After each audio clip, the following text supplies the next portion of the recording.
Hey there, everybody, it's Russ, and welcome to your favorite 90 minutes of bike nerdery. This is the ACN show, Alternative Cycling Network, and I'm joined once again by our awesome co-host. What are we calling this? Is this just like a... Sure, yeah, you could say that. That works. You've got Eric from Spindat, Michael from Locked In, and today we're going to be talking about three big industry fails. I think that's the topic we pre-selected. But before we jump into that, we mentioned in the last live stream that we wanted to kind of make this thing more legit, right? Part of being legit is having the on-point branding, and that means a logo. And we asked you guys to help us out with a logo, not because we were cheap or too cheap for Fiverr, but we wanted a groundswell. That's right. Yeah, community ground. Yeah. Community ground. We're not going to go the corporate route and pay the man or pay a man. The damn gig economy. So before we launch into our topic, three big bike fails in the bike industry, or three big fails in the bike industry, I think I'm going to just show you guys some of the logos that you guys submitted because they're pretty rad. First one here is from Ian. Whoops. Oh, that's us. That's us. I'm going to back behind it up. The scenes. Yeah. So first one here is from Ian Crombie. Yeah. I'm not wearing that. And this one's pretty slick. You can tell Ian, has some design skills, probably works for an agency, or if not, you freelances. There's this whole concept document. What do you guys think? I like it. I like this. Yeah. It's pretty sweet. It has that like 80s, maybe early 90s like metal vibe. This is totally sweet. Yeah. I love the I wish we had like a high-pitched metal riff to play with it right now. I get. For our next episode, we need a soundboard, Russ, so we can have these things on queued up. Yeah, we need after we get the logo, we need a theme song. Which we will also crowdsource. Oh, yeah. We will also outsource for free for people to. Yeah. But we'll shout out your Instagram once.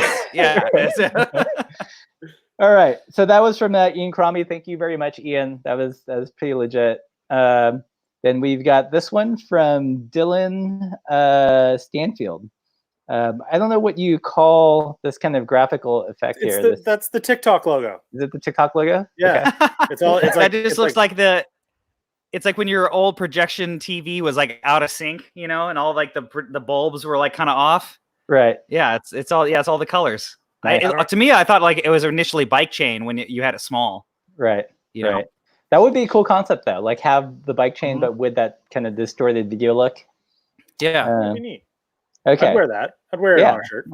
Yeah. And then this one is, I like this one. This one's kind of a nod to our national and state parks. This one is by Garrett Heidelberg, I believe. This is pretty sweet. Supple Life Party Pace. I'd put it on I'd put it on a jacket. I'd make a patch of it and put it on a jacket. ACN gang. Yeah. This one's from Matt Pollard. He's got a couple concepts here. I like this one. This one's super clean, super simple. What do you guys think of this one? This is my favorite one. Yeah. It's also a small metaphor for my life, but it's nice to know that there's other people involved. and if I don't know how it's showing up on obviously the live stream, but if anybody can't read that on the top there, it says held together with duct tape and zip ties. Yeah. I love that they nodded to that from the old conversation. I personally love this. If anybody's out there watching or and can run on that, like a graphic version of this somehow, some way, I think would be awesome. Something literally held together with duct tape and zip ties. I think would be a cool concept. This one kind of campfire vibes. It's got this one reminds me of like a cattle brand, It just looks like a very simple view of a bike from the back with two saddlebags. Oh, okay. Yeah. All right. I didn't even see that. Yeah. This to me screams like when you go to college and it's like the intro book, to like your campus Right. Yeah. Well, I dropped out of Alternative university. Cycling So. College. Yeah.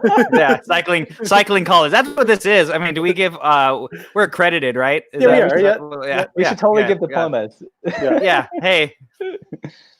This one's cool. I love like the Yeah. hand-drawn feeliness of it. You know, not so rigid. Pretty sweet. So that is Matt Pollard. Thank you, Matt Pollard, for your submission. This one is from Sharil Mohammed.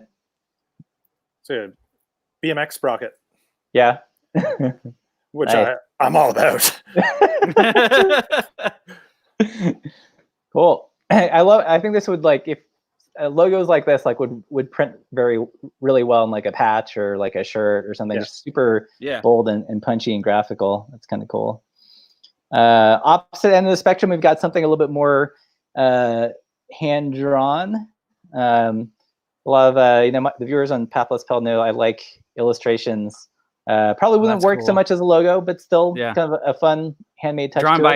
Drawn by Alex is hard. Yeah, I like that. It's got he's also in like the 50. You know, right? That's the mullet. Man, I think that's a 60 tooth. Yeah, something like that. Yeah, it looks like it's basically a small wheel in there. Nice. I want a version of that to hang up in the shed. I want that. Yeah. Let's see, what else do we got here? We got two more to show. Two more to share. This one is from Robert Mayers. Let me move this in front of my face so you guys can see it. So this one a little bit more minimal. I like the King of the Mountains kind of mountainy reference. Yeah, that's what we are, right? Yeah. Right. How many KOMs do we all have collectively? Yeah. I've got 4. Oh, there you go. I think I have 1. So how many do we have? Yeah. I'm gonna find some random hill in Montana because and just make one. Russ is gonna go like camp out for 3 days, so he's out of civilization by 47 miles, and then from there make a segment. Yeah. And this last one is from Jeff Peterson. Again, a little bit more graphical, reproduce well, pretty modern looking, pretty sweet. I think I like that. I think to me, it just reads like the progression from like the BMX sprocket, which to me reads like what we all started, like, you know, our version of BMX, which is me, was a Huffy, and some people who actually rode BMX, like Eric. I think, it's like the progression of what you came from to what you're at now, which is, you know, like the bigger gear, you know? So I think that's a cool concept. Right. So you guys in the YouTube chats, do you guys have any favorites? Let us know. We'll throw it up on the screen. At all, Russ? What's that?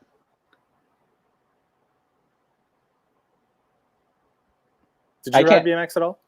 Did I?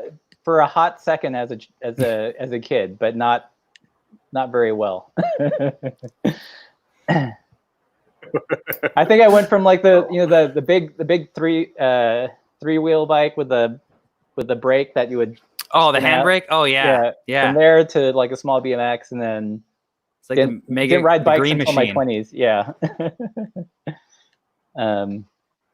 Cool. So we've got some people are stoked on the metal one or the park patch version. Those are both pretty cool. Yeah. Another one for the state park homage. Awesome. And for everybody, whatever, you know, if you're submitting stuff this week, we'll still take into consideration before we, you know, pick our top one. So don't be scared to send in something if you get inspired. Yeah. So the plan is, I think we're going to extend the call out for just another week, and then we'll set up a poll where you guys can vote. We'll pre-select the top 3 and have you guys vote. And hopefully they pick a good one, right? Shoot, Bodie McBoatface. I know. Yeah. At least we didn't ask them to name the channel. Otherwise, we'd get, you know. We get Channel McChannel face. Yeah, that's it. Every time. That's a dangerous thing, but that was you could trust me with. That was the thing with my last bike build. It was like I couldn't pick a decal color, so I did a poll and I stuck to it. And like luckily, like it looks good, you know. So like I was like, all right, guys. I was like, well, they can see it. It's live on the video. Like you can't take it. Like I was like, it's on there, so people can see if I was lying if I don't actually pick the one that everybody did. But it went well. So yeah, right. Holding you accountable. That's right. Yeah. All right. So we're gonna hop into our topic of the day, and that is what we think are 3 big bike industry fails. And I think I'm gonna kick it off. I'm gonna present it, then we'll discuss it, and then we'll move on down the line. And before I share what I think is a big bike industry fail, I think I have to qualify it a little bit because I know some people are gonna be butthurt, but let me explain. So I have nothing against racing. I have lots of friends that race. I know you've heard that. And I do think that competitive cycling has brought lots of innovation that we enjoy, or I enjoy as just a regular pleb. But I think one of the big bike industry fails is an over-reliance on competitive cycling. A good example is right now. I mean, there is no competitive cycling to be had. There is a big, some people are calling a mini bike boom with new cyclists. The problem with that is, I think after things go to whatever semblance of normal, is all those people that bought bikes during times of COVID probably won't stick to them. And a big part of that is because there isn't a support system to really bring a new cyclist that's not interested into racing and turn them into someone passionate about the act of cycling.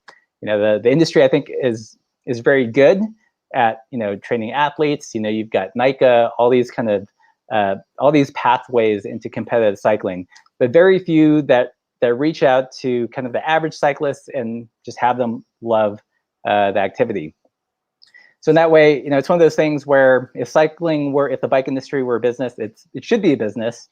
They're basically not diversified. They push racing hard. That's where they put all the money, all the R&D, all the events, all the support.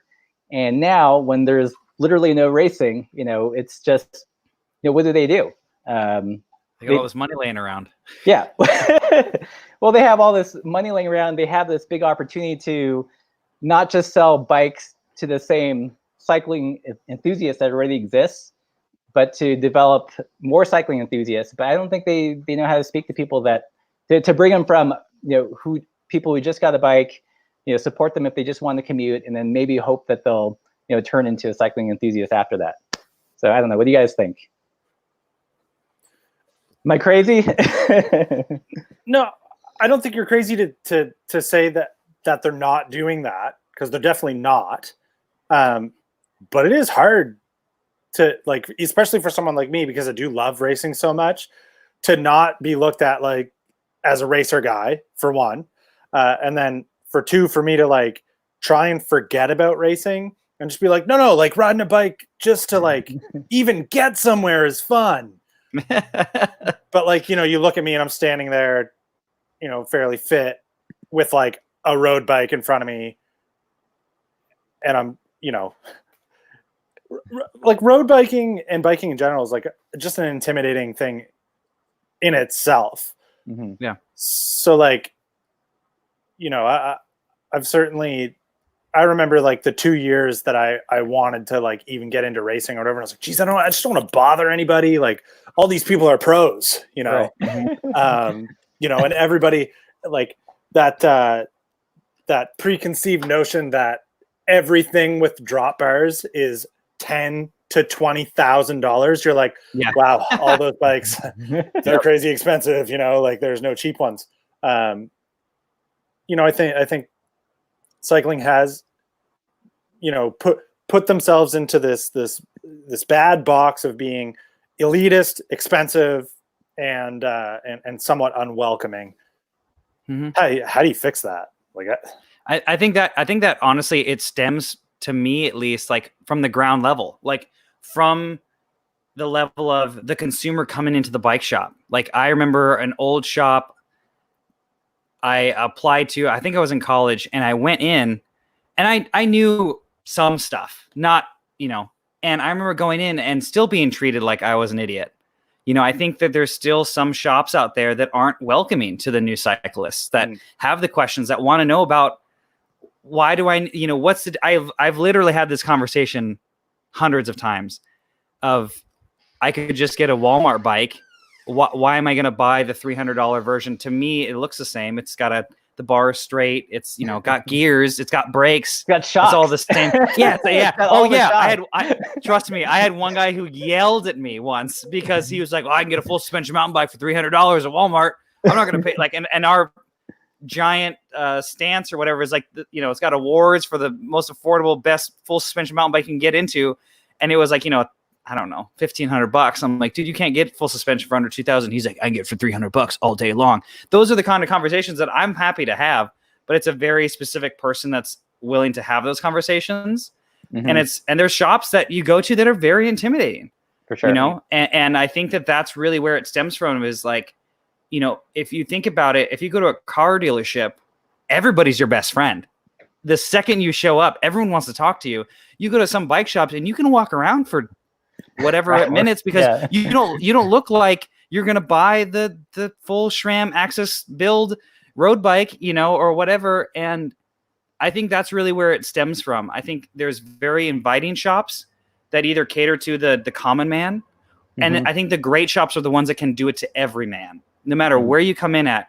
And it's learning how to talk to people. I know a lot of technical aspects of cycling, but I'm not going to bring that up for somebody who was like interested in just like, hey man, I need a bike for school. I want something reliable, and give me the 30 seconds on why this is better than Walmart. And I think that's really where it stems from. Is like you have to be comfortable there, and that warm, inviting environment is what's going to keep them coming back. And then in a year, like, hey man, I'm doing 35 miles and I'm just getting bored, or my hands hurt, or I want to go to do a century. There's this cool charity ride I finally heard about through my buddies, and we're all doing it on our beach cruisers or whatever. And then it comes into like, hey, maybe they'll want to come in and get a road bike. Right. Whatever, or whatever their progression is, you know, I always prefaced when I worked with people, like, what do you want to do? Mm-hmm. Is that just going to school? Then, okay, let's get you something cheap. So if it gets stolen or whatever, it's not heartbreak. Hey, it's somebody who's like, oh, I want to ride on the weekend and I might want to ride longer later. Or, hey, there's a charity ride I'm training for. Great. Let's get you something that works. Yeah. I think a lot of kind of my thoughts on cycling were formulated when I tried to get into it again as a young adult, and it was kind of the tail end of the Lance Armstrong years. So, you know, racing. Did you have a bracelet? What? Did you have a bracelet? Did you have a bracelet? No, I came in as like, I just quit smoking, you know. You're living strong. Yeah, I hadn't been doing anything active, but my truck died. I needed to get around, so I went into the bike, you know, borrowed a neighbor's bike, and was like, oh yeah, this is kind of cool. But early on, you know, I was the absolute definition of like a Fred. You know, I had like a big ass mirror, all the fluoro, complete, you know, bike dork. Did you have the 8-liter like saddlebag that was never tight enough that would just flop around all the time? Yeah, there's the thing. It's like I'd go to the bike shop and ask them about, you know, do you have these things called panniers? Because I didn't know how it was pronounced, or racks, or a Brooks saddle, and I got like this sideways look, like, why would you want to put any shit on your bike? Because back then, you know, that it was all race all the time for almost all the shops like where I lived, and this was in like Long Beach. So it's a much different landscape now. I think with things like gravel, you know, bike packing's a thing. You know, people aren't afraid or less afraid to strap things onto their bike because it can be cool and fast looking. I definitely think cyclists now have it, or new cyclists now definitely have a little bit better than like a decade ago. Oh, for sure. Yeah, during time, like, I remember that. Like, certainly I got into actual cycling later than that, but like, you know, yeah, I remember how lame it was to even just have like a saddlebag under your, like the smallest. You're like, I don't put bring in your pockets, like. And I remember going like spending a lot of, like, I wanted to be a cyclist. Like, I had commuted on a single speed for a long time. I wanted to start like road biking. Like, I was just like, I was one of the ones that like got all the things. And then I was like, okay, like, what are all the cool things to be be cool. And then like you go on the Veluminati site and you're like, okay, wow, there's like 150 rules I have to follow. And like I followed them for like 2 years. And like I was like stressful, man. Like it was hard back in the day. Sucky, yeah. Like and I was like one of these sucky guys that like made fun of people for not following the rules. I've obviously gotten a lot more relaxed on that. But like it took time. And like I could see why people, like I could see how I even then might have turned some people off. Like they're like, I don't know, I was just kind of thinking about like riding a bike. I'm like, it's not about just riding a bike. Like you gotta kill your legs. Like, well, so you know what? One thing I think that's super fascinating is the number of bike YouTubers that have just jumped on Zwift and don't even ride outside anymore.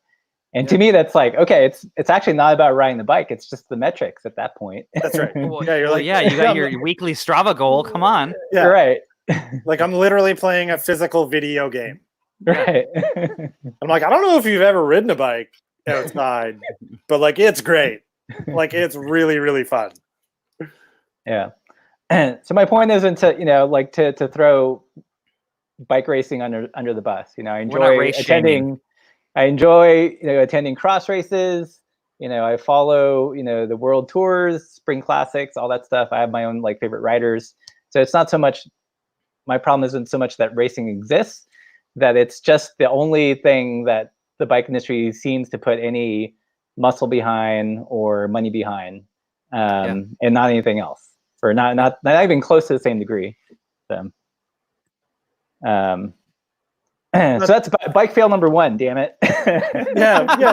Like here's all these this minority of people who actually want to race a bike, who actually want to go through the process of riding in a huge group, very close together, very, very fast. Oh yeah. And like break your collarbone. Like you are going to break your collarbone. You got to be okay with that. It's when. It's when, like it's like a carpenter. You're gonna lose a finger, just who knows which one. Yeah. Like that's part of the game. You're gonna break your collarbone. You're gonna have bad crashes.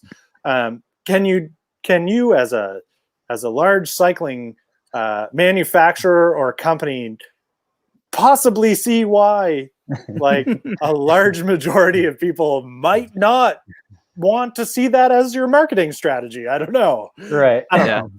Well, and here's another way. So, I mentioned that competitive cycling has brought lots of benefits to us as non-elite racers, right? But in some ways, it's also been to the detriment of bike design. I think until gravel, it was hard to find kind of a lightish weight bike with wider tires and that could carry stuff. At peak Armstrong, you had your ultra fast light road bike and then your heavy ass touring bike and nothing in between. Fender mounts or like rack mounts on a carbon bike, like non-existent. Yeah.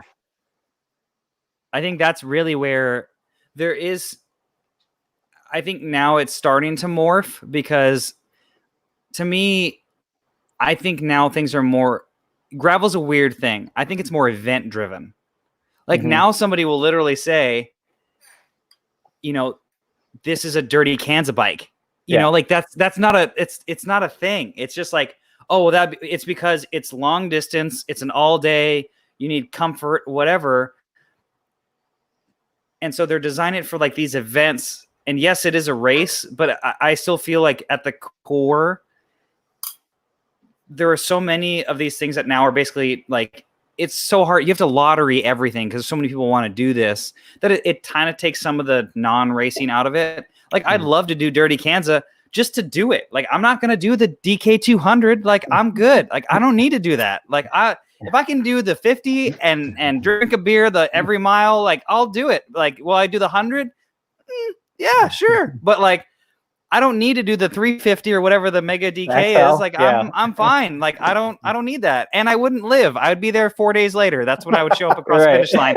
Everything would be packed up and people would like be there in the street, be like, where'd you come from? I'm like, what? This is not the end of the race. So I rode here from the from the start. This is where it ended, right? So like that, I don't need that. But I want the experience. I want to meet those people that are there. And I think I think that's the beauty of the gravel segment. And right now there's no official racing. There's no like category. Like if you go win every single gravel event, you don't get anything. There's no jersey. There's no whatever. So I think now it's so event driven. Well, yeah, I think USA Cycling was trying to turn some gravel events into points races. So right, and that's the alternative, like EF team, like that's the alternative. They're only doing like alt events, which is fine, but it's like if I go podium every Belgian waffle, DK, Grinduro, whatever, nothing happens. I think that's the beauty of it, and I think that's gonna slowly kind of be chipped away in these major events. But it's like that's the beauty of gravel riding. It's like I've ridden and talked to random dudes that are on like touring bikes or whatever. We're just all out there to ride bikes, drink beer, and like hope we make it. Like that's it. Like that's what it should be. Yeah, I mean, I think the more like interesting like stories in a gravel event are like the mid and rear pack. That's where the Clydesdale group. The real suffering. Not the Clydesdale suffering group. at 25 miles per hour. This is like the people who are like, I didn't bring the right tires for this. At all. Yeah, and I got a lot of flats. One of my best was when we did Grinduro. There's a dude that rode with me for a little while. Like we were just talking. He recognized me from the channel, which I thought was hilarious. And he's like, yeah, dude, I just got this bike like 2 weeks ago. I was like, you're insane. And I was like, I've loosely like tried to ride and train for this, like barely. Yeah. You're crazy. Like this is, and it was amazing. And I would just chit chat with whoever. And especially the people who lived out there that were just like, this was like their everyday, whatever climb. That was like the beauty of those events. And like, you're not going to do that in a Peloton. Like no one's going to, like I have no interest in doing Belgian waffle. Like, because of that, because it's an all-out crit dirt race. Like that's all it is. Like it's just that's who everybody shows up, and I think there are still those events that hold on to that kind of like core of it. But because of the popularity, which is great, I think people are getting on bikes, but at the end of the day, it's like you're eventually going to lose that like the aspect of it, that makes it great for everybody, Yeah. I mean, I think what drew me initially, at least to the gravel event side of things, was the misfit aspect of it. But I feel like over the years it's going to become less and less misfit and be more like disenchanted roadies. Totally. Or like the guys that just I mean that's I think where it's going to go too. I mean Ted King was like right next to, he was like 20 feet from where me and my buddy Mario camped. For Grinduro, and he was doing like a podcast, and like me and him were freaking out, like, dude, what are we gonna wear tomorrow? Like it's gonna be 30 and then it's gonna be like snowing, and he's just sitting there talking to somebody, he just like chilling, like it was no big deal. This is a casual Sunday for him. So here's a question. So I proposed my thesis that racing is not bad in of itself. Maybe the over-reliance on racing as like the primary driver of cycling could be problematic. Thinking of all the new people that are buying bikes because of COVID, if we could change something in the bike industry, what do you guys think would need to happen to bring these people that don't identify as cyclists to learn to love the activity enough to be enthusiasts down the road? Any thoughts? I know, Mike, you were saying the bike shops are going to play a big role. I think that's the most. I mean, I think that's really where you develop it, because my favorite moments from managing a shop to working at a shop, in college and everything in between, one of my favorite stories was it was a mother-daughter combo that came in, and she thought that Walmart prices were everybody's prices. Came in, said, I got $200. I want 2 bikes. And I was very honest. I was like, I can't do that. But I was like, where, like, I just want to know, like, what's your budget? What are you trying to do? And they were trying to do this, like, I think it was a 25-mile charity ride in San Diego. I'm like, I've done that ride. I did the 75-mile version or whatever it was. And I was like, it's a challenging ride. And I walked her through, this is what happens if you bring a Walmart bike or buy one, and you're going to come in, you're going to need to service it. It's parts I can't even order because they don't make them. And had this great conversation. She walked out there with 2 hybrids and a Thule rack. Spent $1,000. And the money wasn't, I'm saying the money just for the story scenario, but it just, she called me after the event. No reason to, called me and is like, oh my God, thank you so much. I'm so glad we spent the money. All of my friends didn't finish. They all bought Walmart, Target, whatever bikes, department store that weren't tuned, that weren't set up, that didn't fit right. We were the only ones that completed it. And that moment, she's like, that we got it. And she's like, we got a medal, like a, something to wear. And she's like, thank you so much. It was completely worth it. And no one had taken the time to explain that aspect to me. And we had been to, she's like, you were the third or fourth shop we went to that day. Right. But I took the time. And now, and I saw her for the year and a half or whatever I worked there. She came back regularly, get regular tunes, whatever. It's that relationship to where like, she's like, I don't know how we're going to do 25 miles. Well, they did it. And now, that whole aspect from that point gets pushed, and I think that's really where you have to harness that relationship. Our industry is very difficult until you get to this like level of like, for me, it's like clothing. Like I don't buy clothes online. Like I can't do that. Like, if I loved a brand enough, sure, I could probably buy a jersey eventually, but that's after 3 or 4 of owning, I think that's where cycling is like, it's such a tactile thing that still requires that human touch and aspect to it, especially if you're getting into it, because there's so much information. Right. And so I'm going to segue real quick so bike shops are a good source. I'd like to think, I'm going to segue into our cycling media. Yeah. Hey, that YouTube can be a good source for this stuff too. Yeah. Right. And it's good to have other channels, maybe not just, the elephant in the room, GCN, promoting one type of cycling, but different aspects. I don't know. What do you think, Eric? I mean, I think, I'm going to use my channel as an example because it's a vlog. It is a good, it's 85% cycling with 15% of my life. And when I'm living my life, I have to go out and do stuff like, and I'm doing that all via bike. And I like to think that someone who is thinking about getting a bike for even right now, like during COVID, they're like, geez, I'd love to have something to pass time, but like, also be somewhat useful. And it's like, okay, I use a bike to get to work. And then I use a bike to come home, strap a BMX to my back and go to the skate park on my bike. Like I've got 2 bikes with me. These are the things that you thought if someone said to you were ridiculous that I'm like doing right now. Like I went grocery shopped.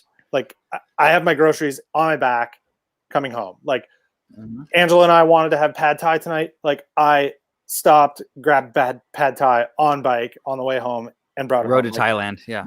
Yeah, that's right. Yeah.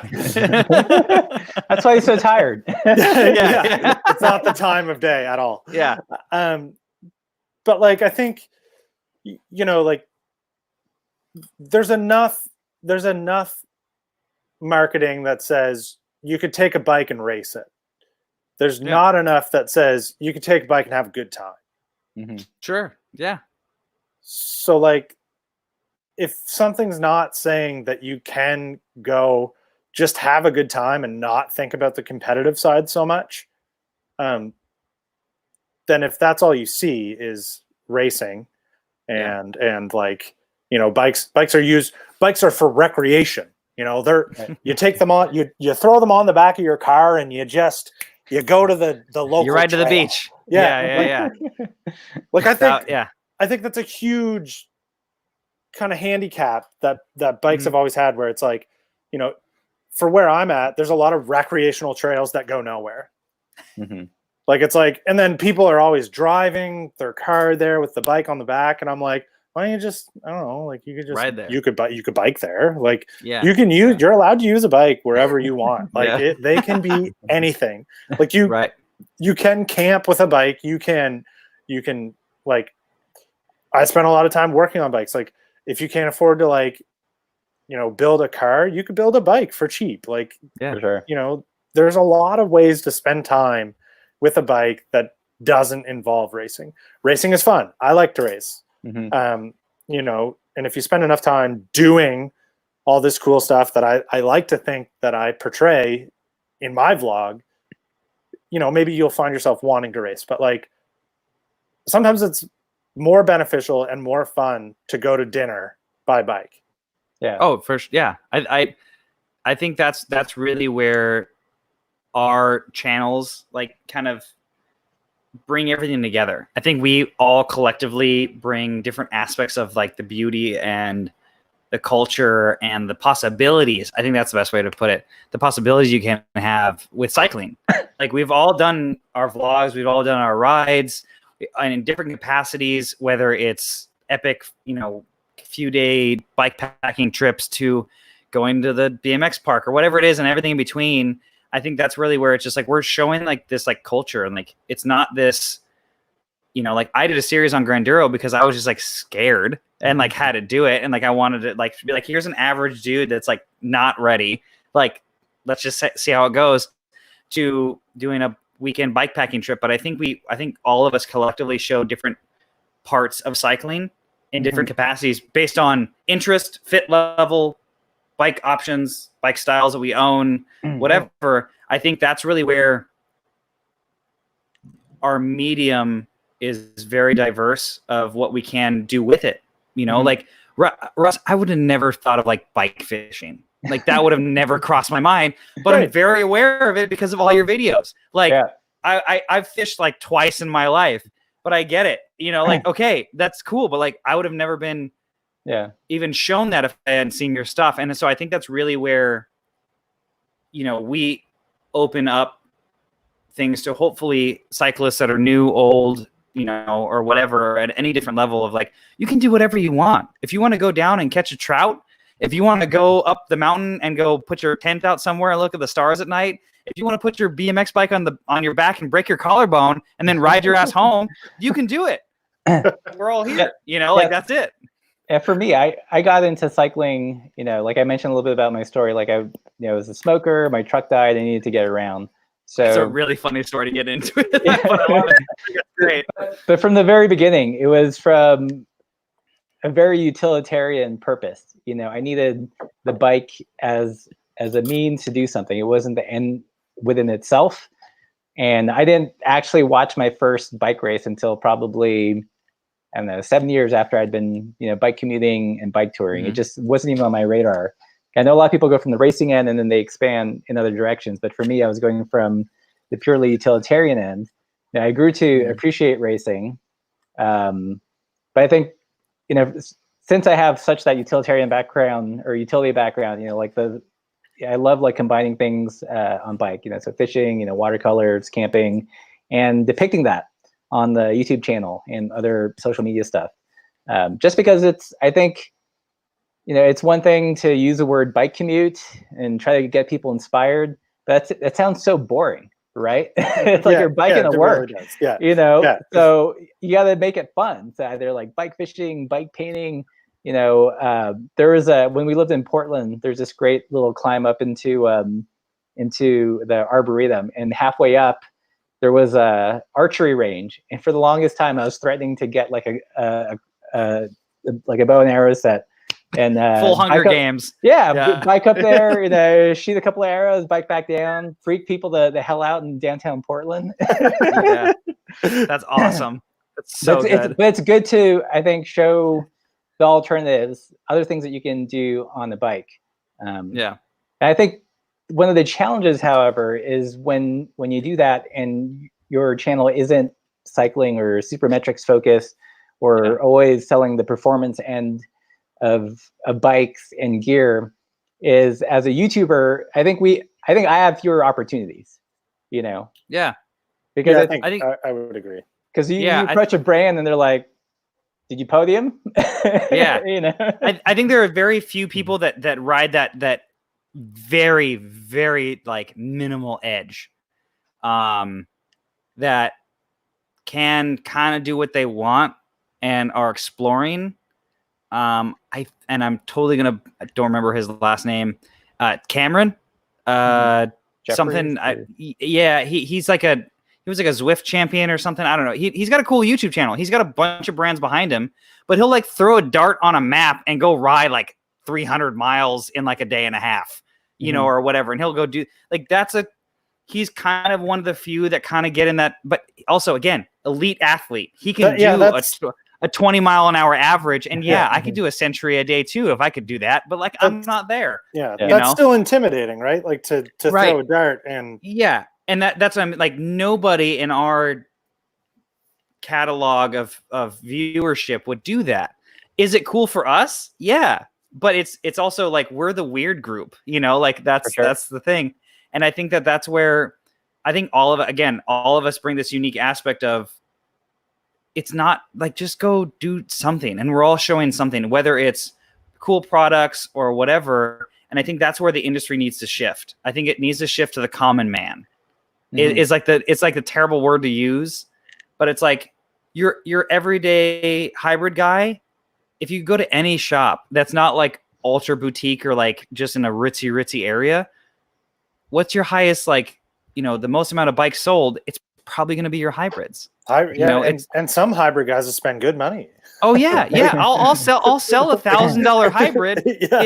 Like I'll do it. But like, that's the thing is like, that's your market. If that's 70% of every bike store sale, like that's the guy you need to talk to. But that's one thing I think that's like hilarious is a kind of the bike industry pundits are like, ooh, it's a bike boom. But the bikes and the stuff that they're buying, it's not the high end race bike. No. We'll still a few, but that's it. So like, man, the amount of S-Work McLarens that we sold is just so crazy. We only made 50, but we're gonna make another 50. So like that's like COVID sales. Like there is have you guys ever? There's a YouTube channel called Kev Central, and he reviews primarily like department store bikes, but he does it really well. Yeah, I mean, he doesn't. He doesn't like. Good for him. Good for him. He doesn't do like the Walmart challenge, where he doesn't do the downhill Walmart challenge. Yeah, which is doesn't anyone like? It's good like clickbait, but it doesn't really serve. I think the people like that health insurance is not that good. Yeah. So his channel's blown up, and he's serving that market. It's for sure. Not stuff I'm interested in. I'm glad someone is and is making content around that. So. Yeah. I think that's the cool aspect of like, I mean, kind of at the end of the day, he's serving a market, and we all hope that eventually like they'll come see us, like like when it's just like, look, we're marginally above that, marginally, but like, but at the same time, he's making, he is making videos to help people make a purchase decision. Yeah, to get into cycling, right. Where I think, us to a certain degree, you certainly have to do that from time to time, especially to try and get brands to hopefully work with us. Yeah. Which I know in my case is few and far between. I don't really care. Right. I think it's a missed opportunity for a lot of, especially the bigger, like the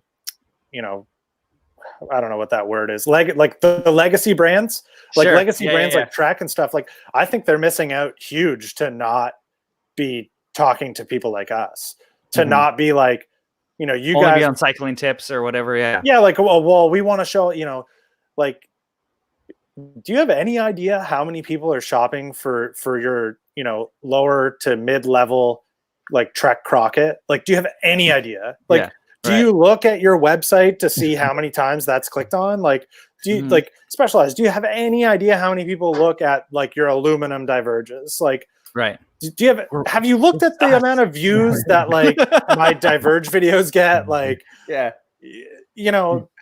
think industry wise, that's definitely for sure 100%. Because like that's your your Tiagra guy, like that's your bread and butter, or Sora or Claris. Now it's actually honestly Claris good stuff. Yeah, no, that's what I'm saying. But like that's your bread and butter. That's your 70% of your sales, pretty much on average, is going to be that guy or below. Like in your hype, like that's your market, and I think that's really where like. I'd put 105 in there.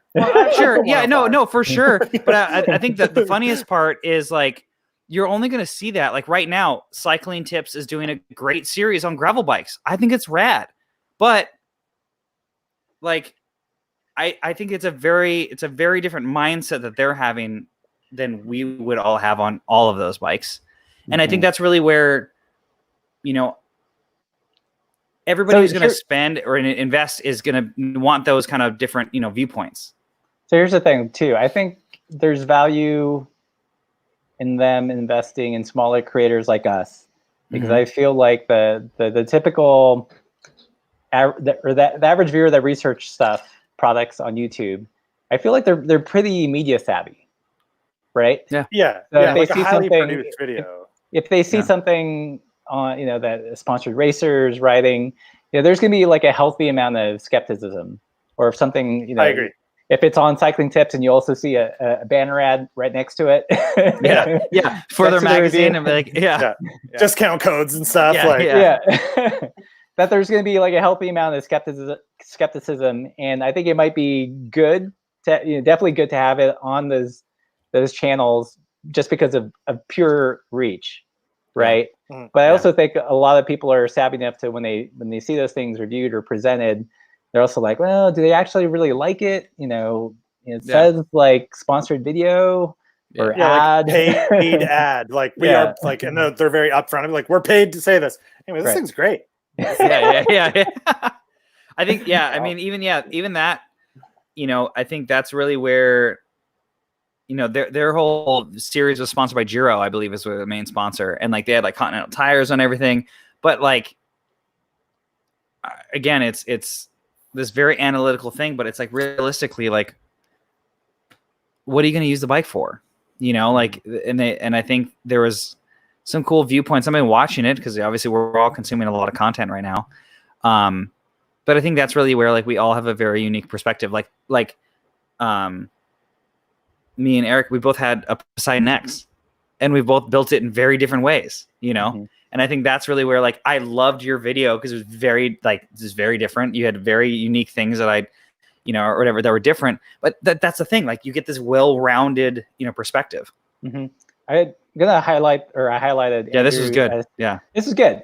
So you asked. I mean, you guys can all read. I'm not going to read out loud, but I think that's true. But it's to the detriment of like the industry as a whole, and to the cycling family, where you put more emphasis on the people that fly first class rather than getting the people, the plebs in econ or coach, get them right next to the bathroom in the back. Yeah. Right. Yeah. I think that's a bad strategy. I think so. Yeah. Yeah.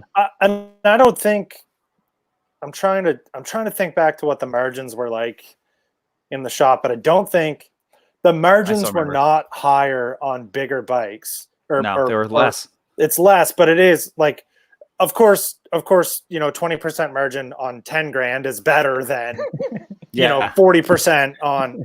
I mean, no bikes are higher. Yeah, like no bikes are higher than 35%. Mike, like still, like no matter. Margins on bike stocks. It depends. So to be completely transparent, there are, and I told that I've been on this soapbox for many of years.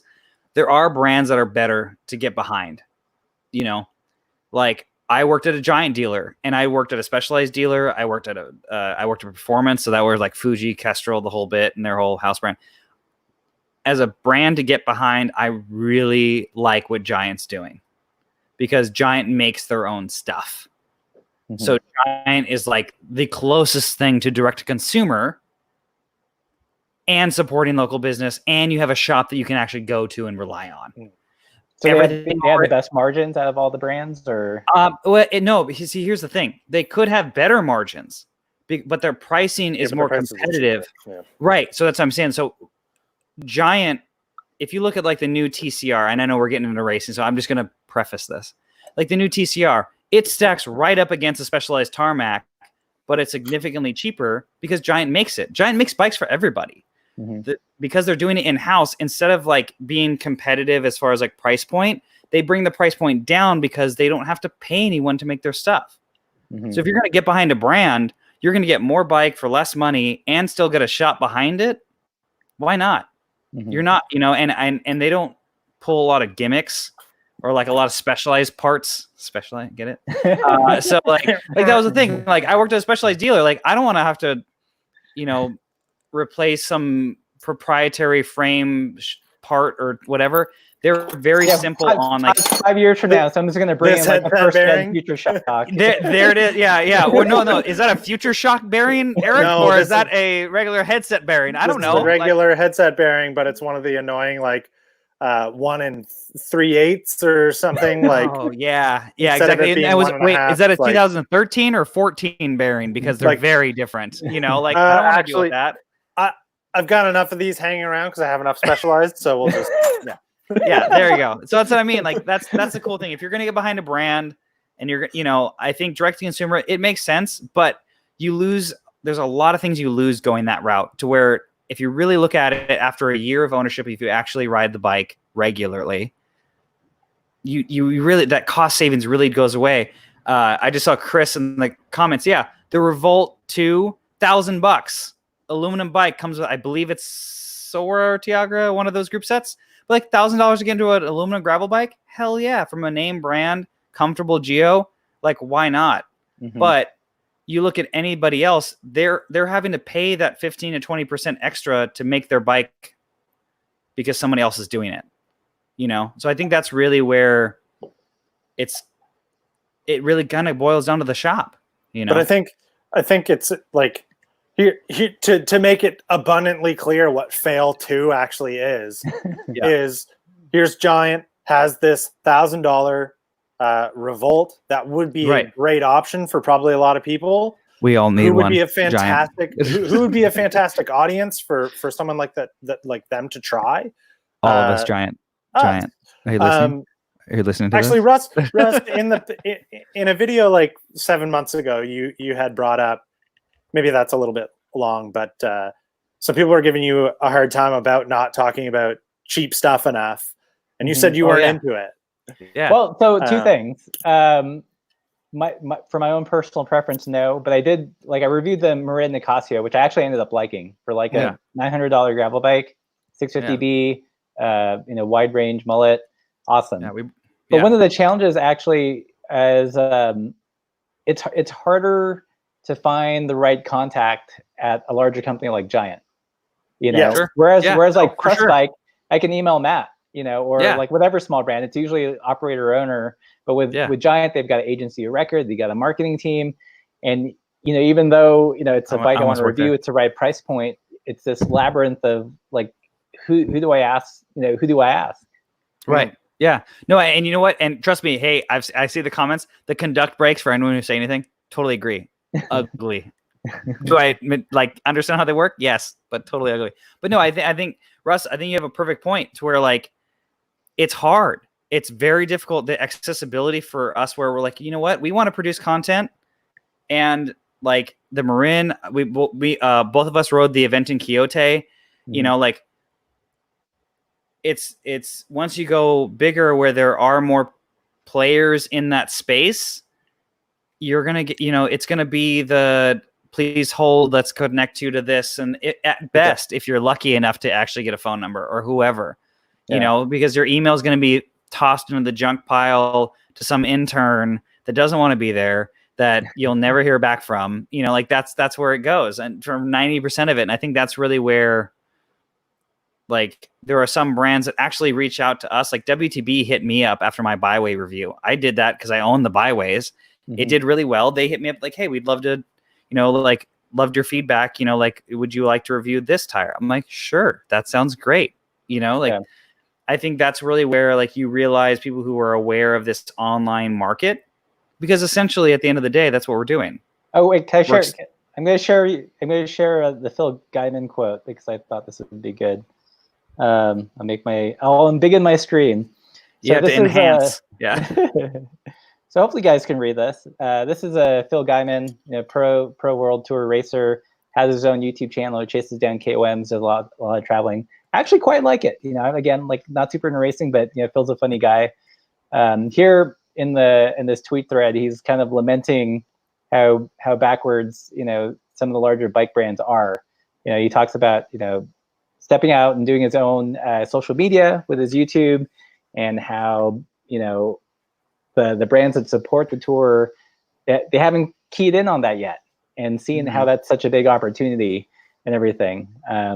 Instead, like the very last point, it's like now all these pro racers are riding Zwift, where it doesn't even matter what bike they have because they're like on a computer. Yeah. Yeah, like how is even Canyon supposed to sell that bike? Like, the Canyon trainer bike. Yeah. Like with the hover bar. Like,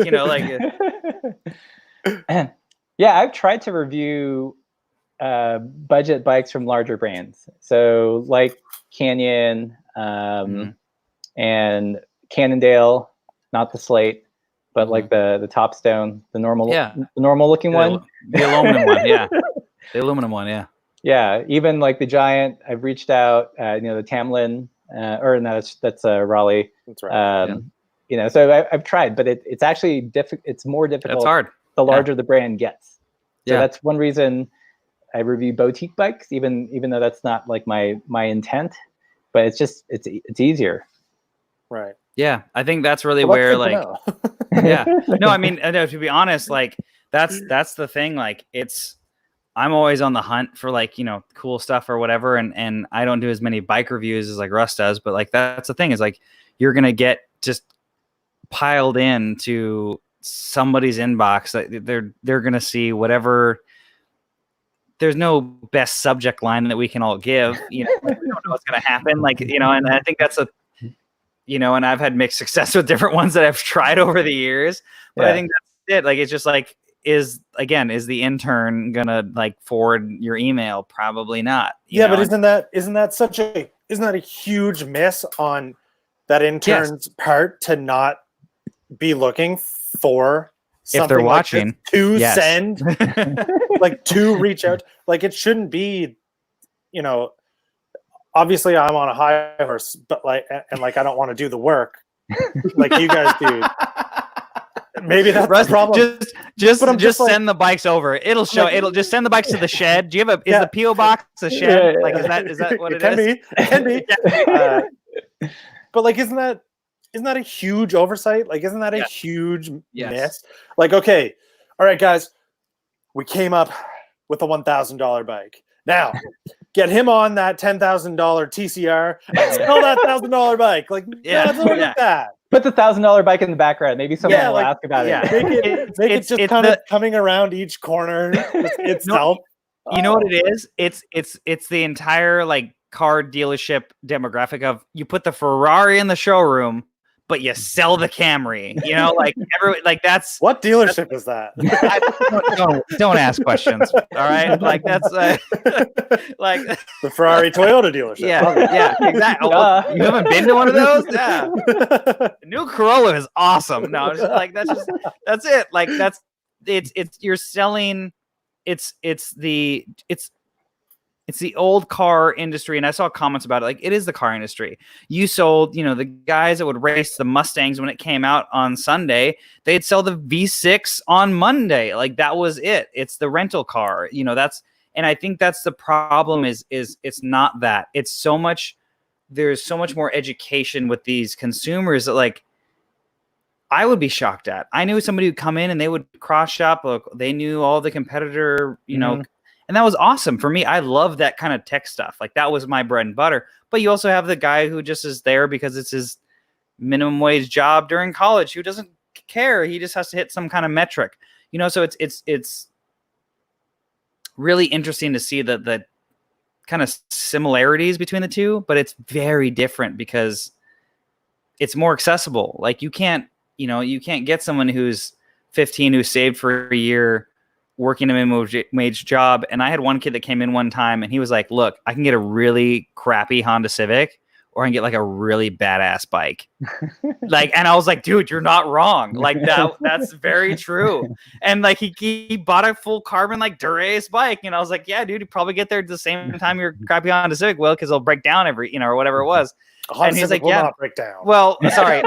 What do you, Corrado, Jenna, like what? Ford Fiesta.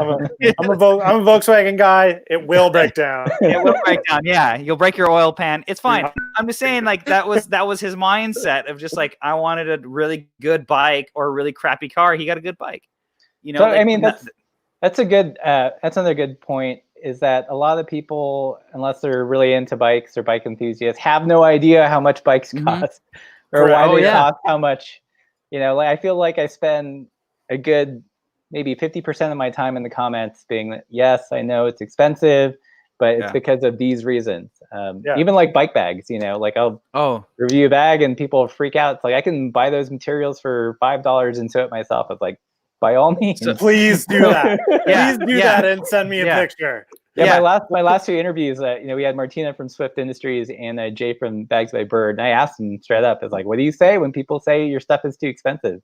And they're, you know, like Jay showed the machines, like call me in a year. You know, yeah, he bought a bar tack machine that costs like $3,000, and like his other sewing machines are a couple $100. It's like there's all this capital investment, you know, that he has to pay off, and you know, lives in the United States, which is expensive and crappy health insurance. So hey, we know it. Yeah. No, I don't.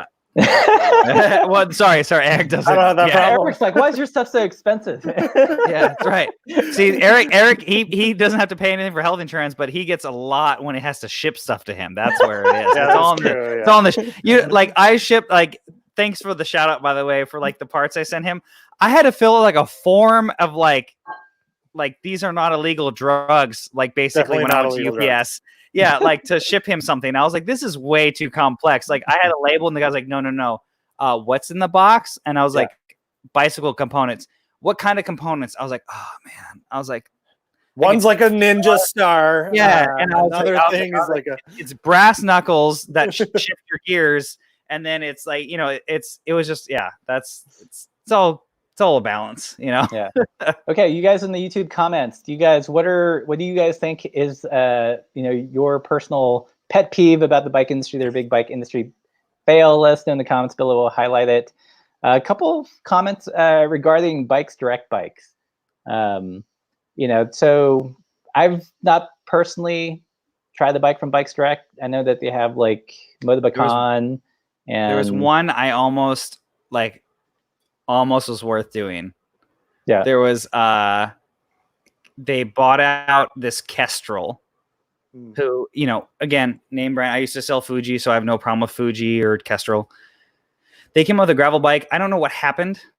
And this might be for people who are an hour in, a little bit of controversy. I forgot what the model was, but they had it on there and it was a force build. And I want to say it was under $2,000, full force build. It cleared a 650 by 2.0, 700 by 45, like very progressive as far as like at the time when it came out.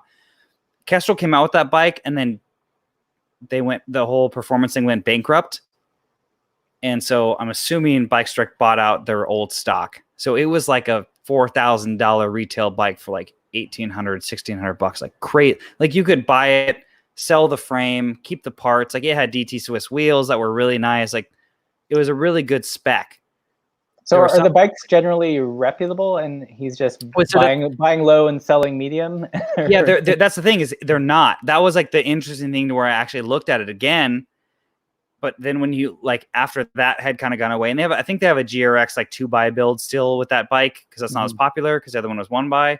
But yeah, it's all Motobacon and all that kind of stuff to where I tell people like that's why you recognize brands at Walmart. That's why, you know, like because all they're doing, because I know how it all kind of functions, is these brands are just paying licensing deals. You know, it's for a sticker essentially. Like that's all they're doing. So it's not a Motobacon, it's not a whatever, because that was a reputable brand back in the day. So those customers that are buying bikes for their kids are like, that's what I rode.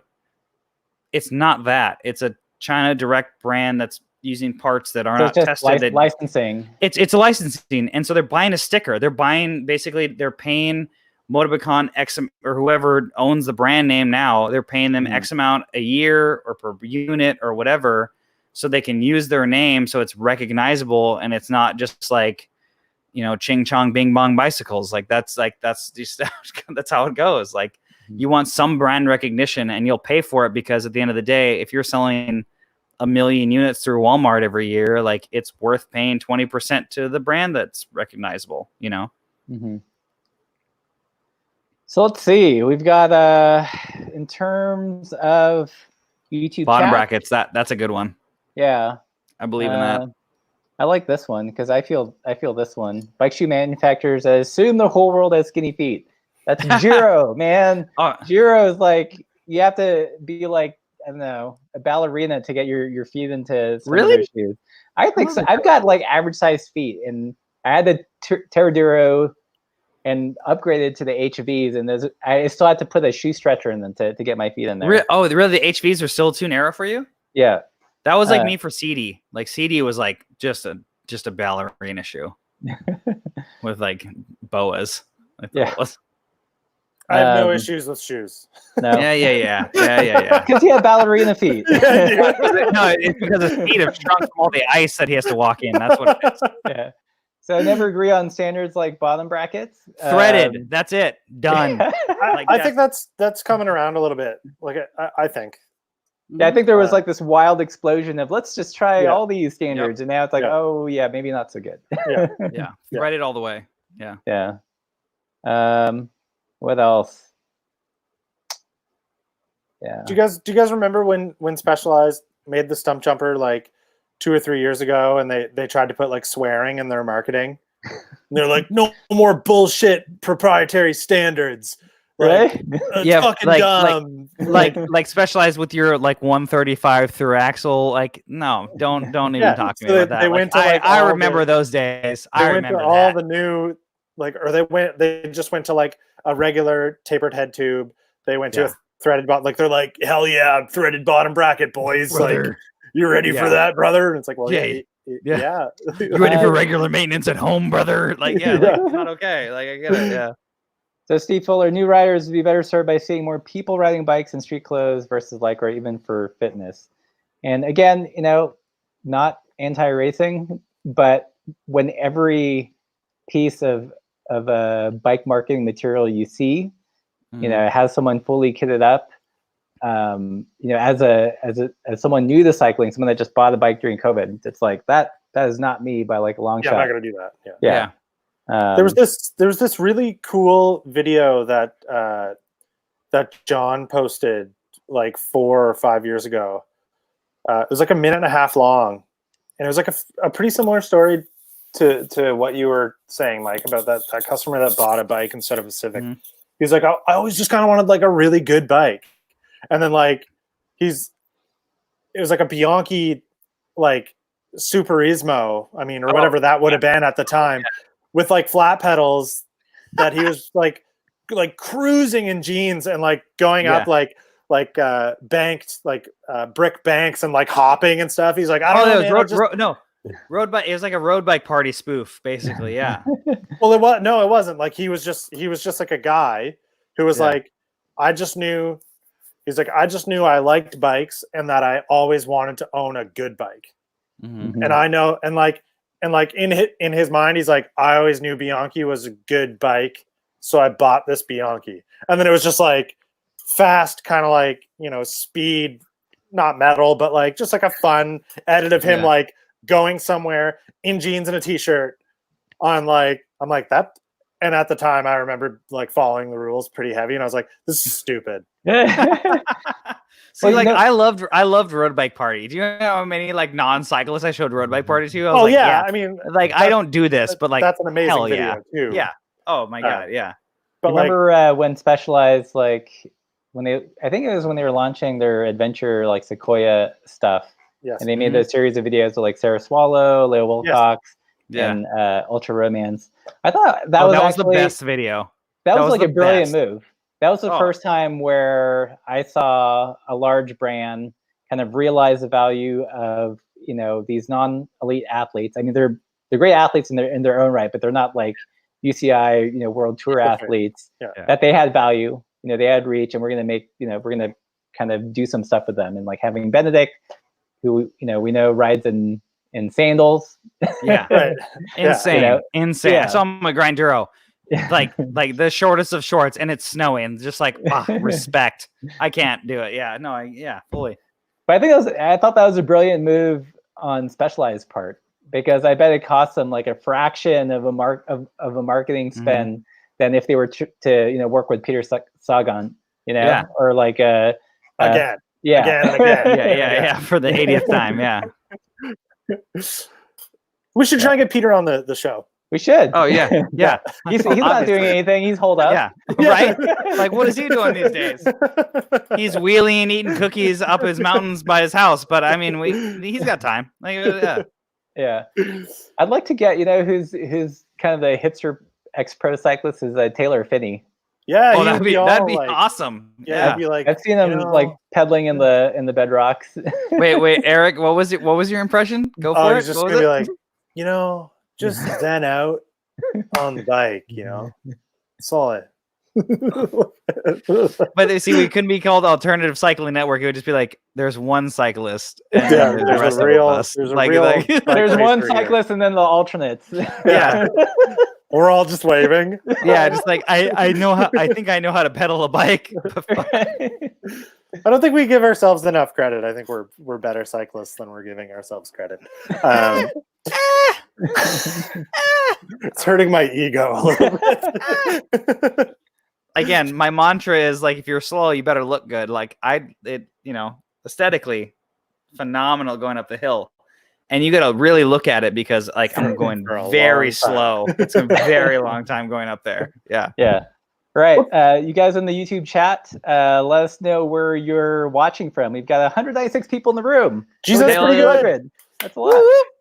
Yeah. Look at us. I know. Imagine ACN in the EF Gone Racing video. That would be us. Be like, hey, when do people leave? Yeah, we'll be there like 3 days later. It's fine. I'd show up to the start of the race late. Oh yeah. Fine. Because you couldn't get your headphones. Yeah, that's oh god. Nice. Edinburgh, Scotland. All right. Nice. Scotland. Arkansas. Oh, look, there's another Canadian Canadian brother. Right. Brother. Someone from Missoula. Hey there, Zach. Hey. Where's Missoula?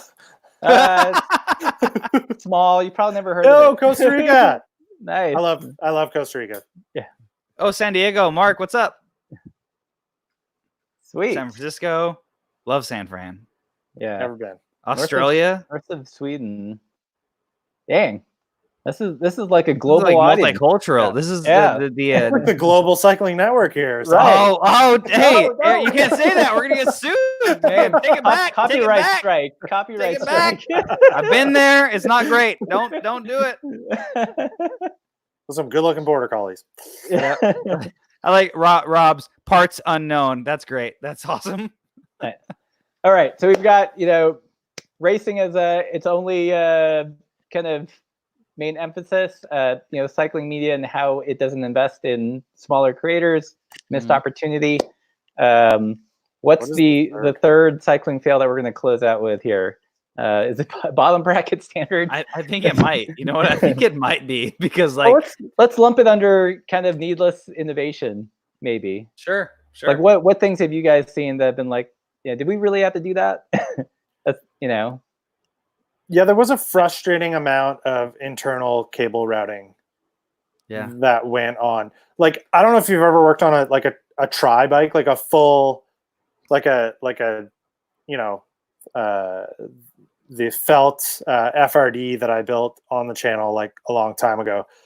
That was like routing a cable inside the bar into the stem, past the steer tube, down the down tube to the brake. I was like, wow, I hate this. I hate this so much. How do you even do that? Do you have to like? Did you ever work? Wait, Eric. Did you ever work on like a first gen rim brake Vias? No, I never did, and I'm very happy that I didn't because I don't understand how it works. Okay, yeah. Sorry. Go ahead. That's just for Anyways, no, I get it. Go ahead. The way that works is actually the way that you think it does. Like you're like, that sounds like it would be fairly intrusive and not so good. Yes.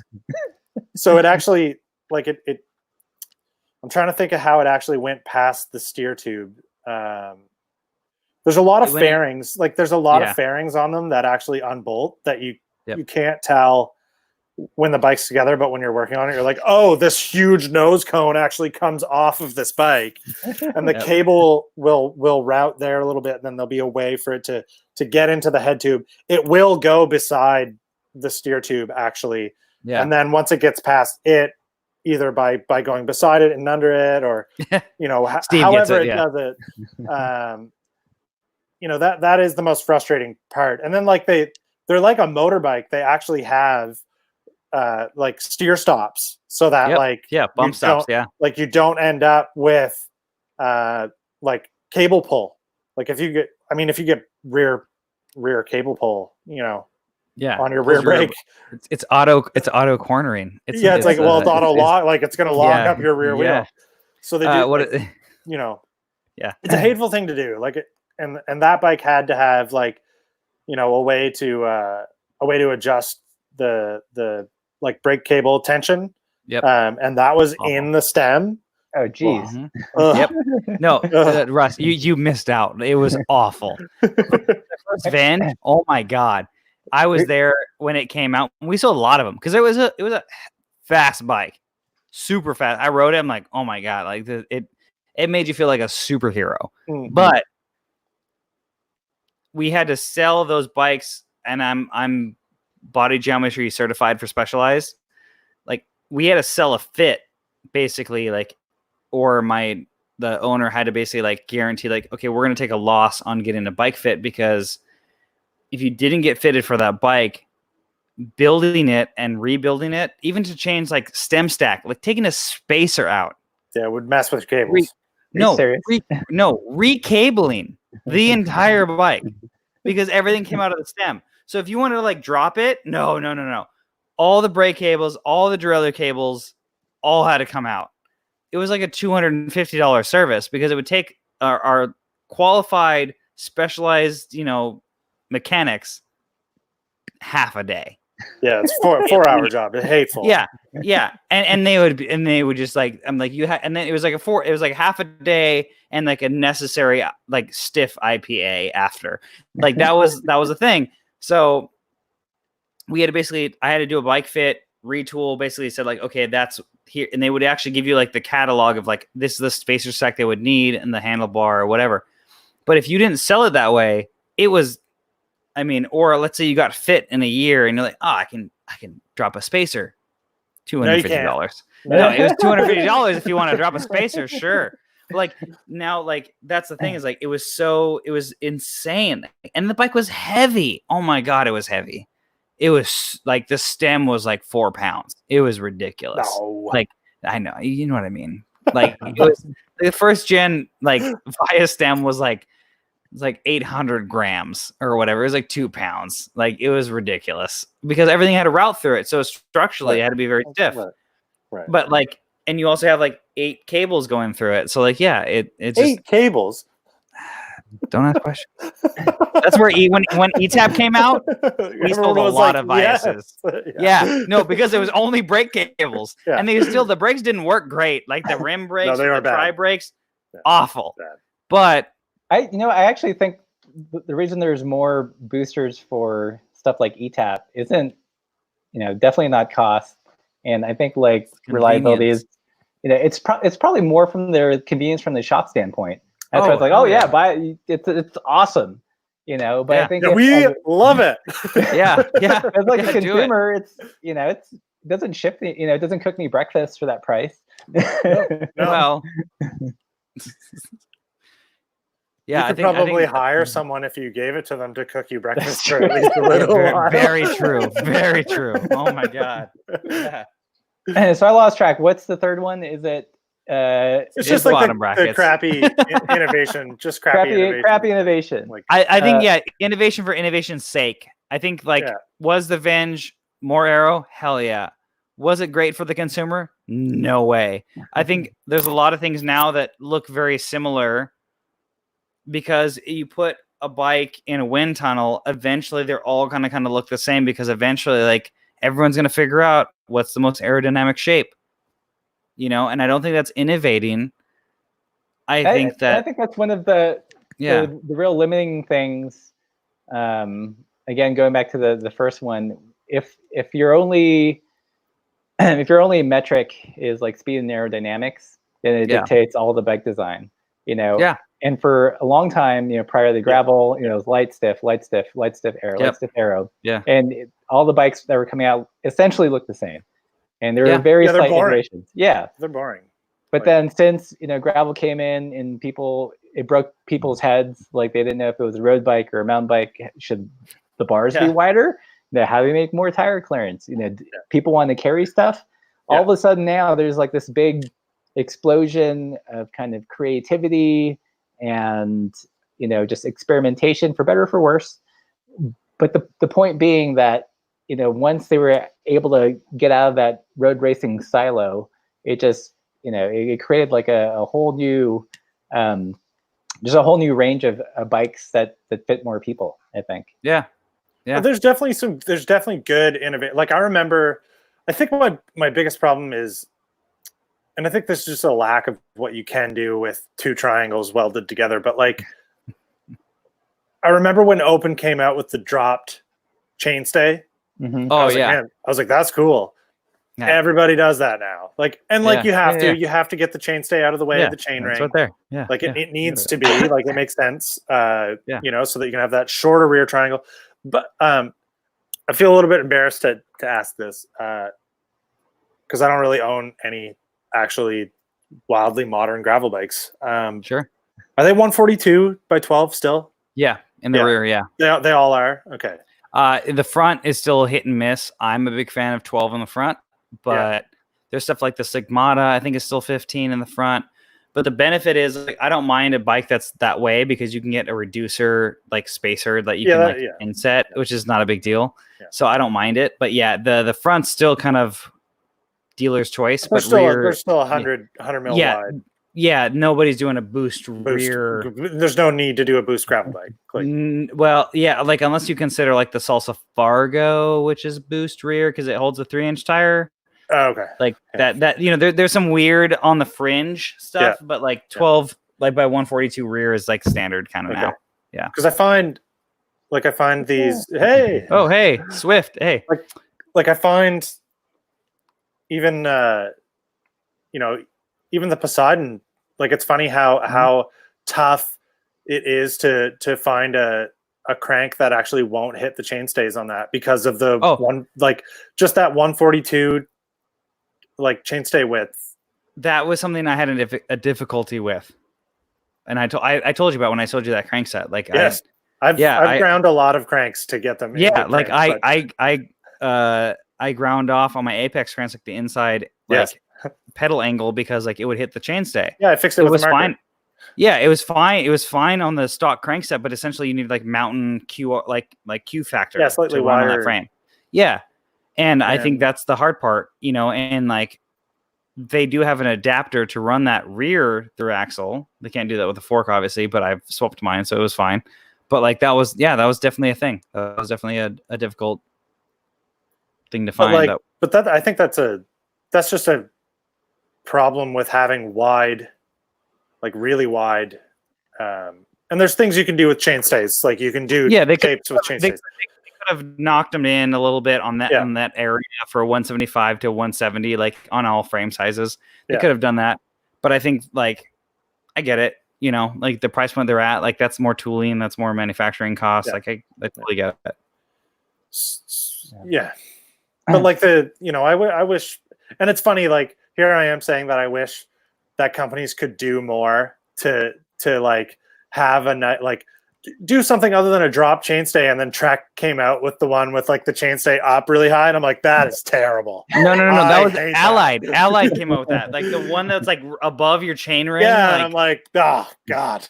I'm waiting for for something like a lefty fork treatment. Like a single sided. Yeah. No, they did that. Yeah, they did that for tri-bikes. Tri-bikes, they did it. I think it was Diamond. I could be wrong, but somebody did a front and rear that were opposite, like where it was like a right fork, left rear triangle, something like that. I think it was It was a tri-bike. It was obviously a tri-bike. It sold really well too. Well, yeah, but it's not UCI illegal, so it's like the guys who are like trying to get like KOM or get the podium on their local like tries. Well, it was triathlon's not dictated by UCI anyway, so there's no rules. It was ridiculous. It was something like that. There was somebody made a single chainstay and single fork blade bike, but they were opposite sides. I think like that. English Cycles did like a steel TT bike like that. Yeah. English Cycles did it. Yeah. So what other needless innovation YouTube chat? Future Shock. Oh. I would agree. I think lefty fork it hurts my eyes. Like I have to confess I've not ridden it, but just makes me sad. I like double handlebars. I think we talked about that last time. Double handlebars. I want to ride a Lauf fork just because. Only reason why is because in my video of like the Redshift stem, I'm like, you get 2/3 of the travel for like $110, and in a Lauf you're paying $800 for 10 mil extra. Like and it's obviously going to weigh more than the equivalent. Like I want to do it just for like just to know, but like that's it. A rigid lefty. That sounds like the worst of all worlds. Rigid lefty. Oh, fuck.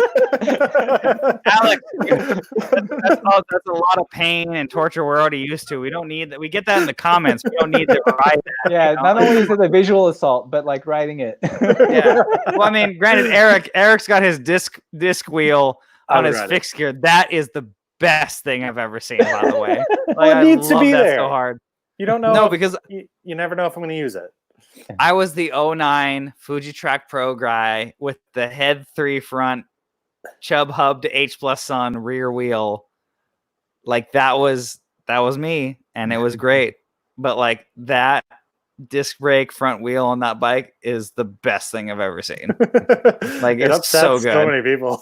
Oh, I know. Like it was great. Like it was like the inner fixie kid in me was like, yes, do it. Like I would take that over a conversion any day of the week. I think.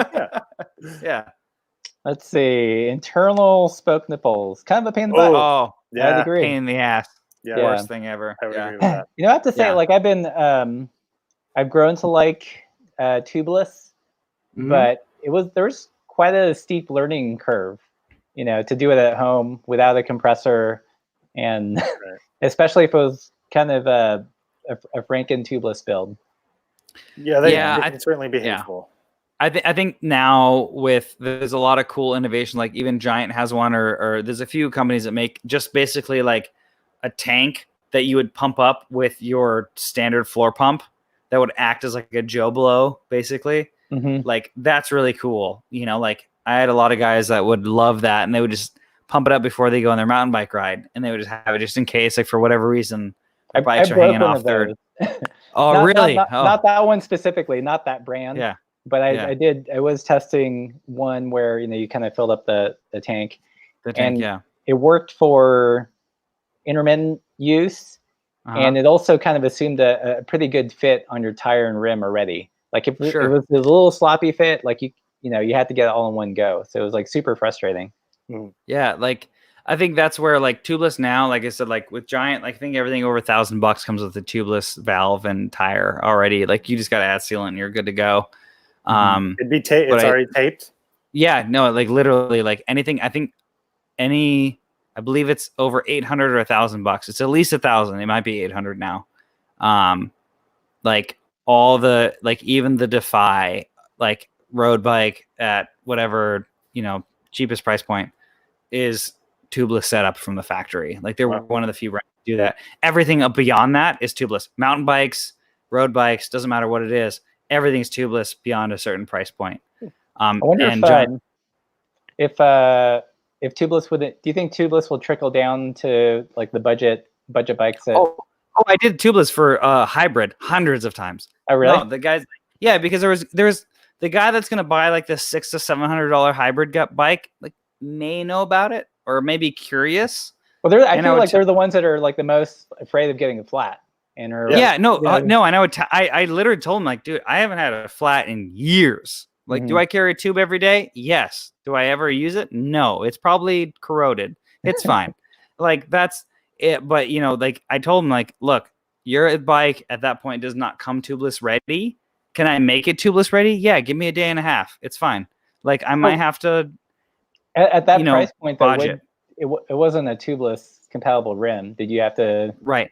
It was an extra. It was either an extra layer of tape, or because you kind of eventually learn like what bike and rim combo works, or it was the standard 2 layers, with a skinnier. I know this sounds really weird. A skinnier like rubber rim strip, and you would run that because. Yeah, and that would basically just like kind of sit in between the tire, and when you inflate it, it would kind of push out and it would seal. So it wouldn't seal great initially. It would leak a lot, so you'd maybe put an extra ounce or so of sealant in it. But once it's sealed, you're kind of golden at that point. So it's just the initial setup. And the best thing with Giant tape is they use 3M. It's the same brand that Easton and Envy uses. It's a, like weirdly clear brown tape. So you only have to run 1 layer of Giant tape. Right. And technically that's the lightest thing. But yeah, if you run 2 of those, oh my God, dude, it was crazy. You could set up anything. It was awesome. Was it a lot of money? Would they want to spend it? No. So they'd buy like the stands kit, and then I'd sell them like a $2 rubber liner, or whatever it was, and then just like make it work. But no, they loved it. Like that was the thing. You had to get to that kind of guy. So Gorilla tape. There, Eric. Yep. Always. I use Gorilla tape, like not even cutting it for the fat bikes. Like during wintertime, I have to get the fat bikes studded up. Just 2 layers of that. Yeah, I will shamelessly use Gorilla tape for anything. Eric, would you do like you put the Gorilla tape on the side and you like slice it with like the X-Acto? I've done that. The rim width. Yep, I've done that. All right. But you can buy like the Gorilla tape, like the to-go size is 25 mil wide, and it's perfect. Like if you pull hard enough, you can get that to like seat in anything. That's like that's what the Poseidon is set up with. That is what the other Poseidon is set up with. That is what I raced cross country on last year, all year. The Crux is set up with Gorilla tape. I think I have 1 bike set up here with stands right now, and it was like a treat to use it. Actually, I like forgot how good like Gorilla tape's pretty good, and I remember being like, "Nice, this worked. I'm only going to use this." And then I used stands with like proper tubeless rim and tubeless tire, which is on that Schwinn, the Moab, and how quick it was just like toot. Yeah. You get the ping ping, and then that's it. Yeah. And like they haven't lost air, and I'm like, okay. No, no, I 100% agree. Like that was the thing with like certain rims of mine. I'm just like, I've set them up dry, like, and it's totally okay. Like that's like when you're like, I get it. Yeah. Cool. Yeah, to be able to race without sealant would be cool. So I think we've hit the 90-minute mark.